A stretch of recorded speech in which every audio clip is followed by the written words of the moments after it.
Parents took loans and used my college fund to bail out their golden child and lost everything but I.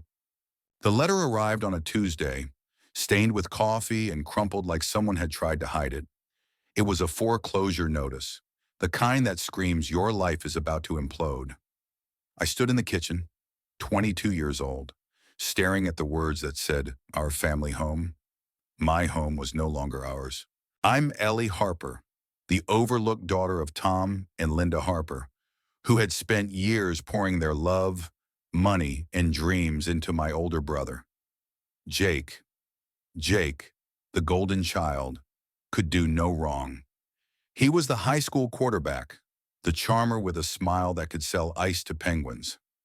Me, I was the quiet one, the one who got straight A's, worked 2 jobs and saved every penny for college, dreaming of a degree in environmental science. My parents always said they were proud of me, but their eyes lit up for Jake, even when he stumbled. It started small, the cracks in our family. Jake's first DUI at 19, which Dad called a youthful mistake. Then came the failed business ventures, Jake's big ideas that always needed just a little more cash. My parents, blinded by their faith in him, dipped into their savings.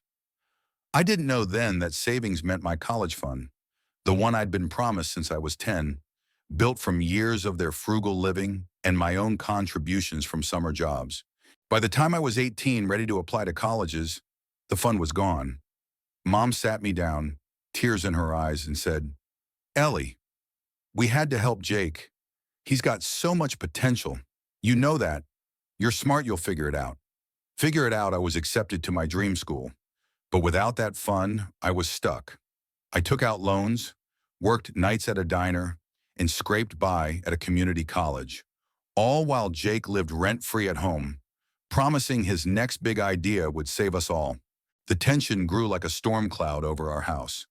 Jake's latest venture, a shady car dealership, tanked spectacularly, leaving a trail of debt and angry investors. My parents, desperate to save him from lawsuits, took out a second mortgage, then a third. They didn't tell me. I found out when the bank called, asking for Dad, and I overheard him pleading for more time. I confronted them that night. Ellie, it's temporary, Dad said, his voice shaky. Jake's got a plan. He's going to pay it all back. Pay it back, I snapped, my voice louder than I meant. He's been saying that for years. You took my college fund, my future, to bail him out. And now what, we're losing the house. Mom's face crumpled. Don't be selfish, Ellie. He's your brother. Selfish. The word hit me like a slap. I'd spent years being the good kid, never asking for anything, while Jake got everything. I stormed out, my chest tight with rage and betrayal. The next day, I found Jake in the garage, polishing his new motorcycle bought, no doubt, with money he didn't have. Nice bike, I said, my voice dripping with sarcasm. What's this? Your 5th chance. He grinned, that infuriating smirk. Relax, Ellie. I've got this under control. You should be happy for me.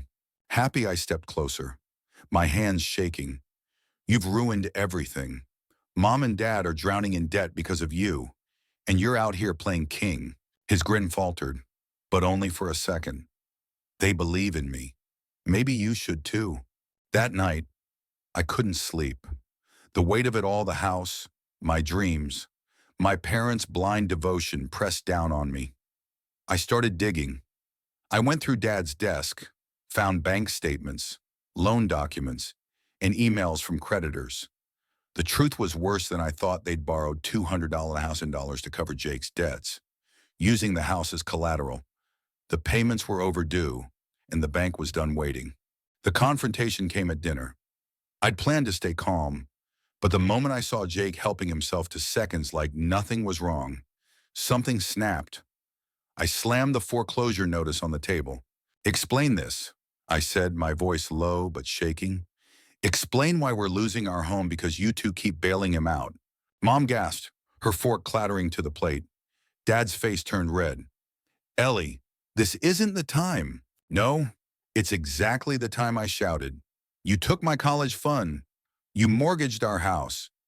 For him, I pointed at Jake, who leaned back, arms crossed, like he was watching a show. He's 25 and he's still leeching off you. When does it stop? Ellie, you don't understand, Mom started, but I cut her off.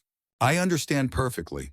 You chose him over me, over our family, and now we're losing everything. Jake stood up, his chair scraping the floor. You're so dramatic. Ellie, not everyone's cut out for college. I'm building something real. Real, I laughed, bitter and sharp. Your real business left us bankrupt. You're a parasite. Jake, and they're too blind to see it. Enough, Dad roared, slamming his fist on the table. You will not talk to your brother like that. But I was done holding back. Why not? He's destroyed us. And you let him. You let him take my future. And now the house. What's next? Dad, you gonna sell your car to fund his next flop? The room went silent. Mom was crying. Jake's smirk was gone, replaced by something I couldn't read: guilt. Maybe, or just anger. Dad looked at me like I was a stranger. The next morning, I moved out. I packed a bag, took my laptop, and crashed at my friend Mia's apartment. I couldn't stay in that house, surrounded by their denial, but leaving didn't fix the ache in my chest. I love my parents. Even after everything, I wanted to save them. But how do you save people who don't want to be saved? Weeks passed and the situation unraveled further. The bank foreclosed. My parents moved into a cramped apartment, still defending Jake. He, of course, landed on his feet, crashing with a friend who believed in his vision. I focused on myself for the first time. I applied for scholarships, got a better job at a local environmental nonprofit, and started rebuilding my dream of college. It was slow, painful work, but it felt like mine. Then came the call that changed everything. It was Mia, her voice urgent. Ellie, turn on the news. I did. And there was Jake, in handcuffs, being led out of a building. His new business was a scam, some kind of Ponzi scheme promising investors quick returns. He'd conned people out of thousands, including friends of our parents. The news anchor's voice was grim. Local man faces charges of fraud and embezzlement. I drove to my parents' apartment, my heart pounding. They were sitting on a sagging couch, surrounded by boxes they hadn't unpacked. Mom was sobbing, Dad staring at the floor.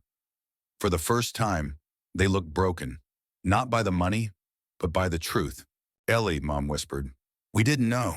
I wanted to scream, to say, I told you, but looking at them, so small and lost, I couldn't. Instead, I sat down and took Mom's hand. It's not your fault, I said, though part of me didn't believe it, but you need to stop protecting him. Dad looked up, his eyes red. We thought he'd turn it around. He won't, I said, my voice steady.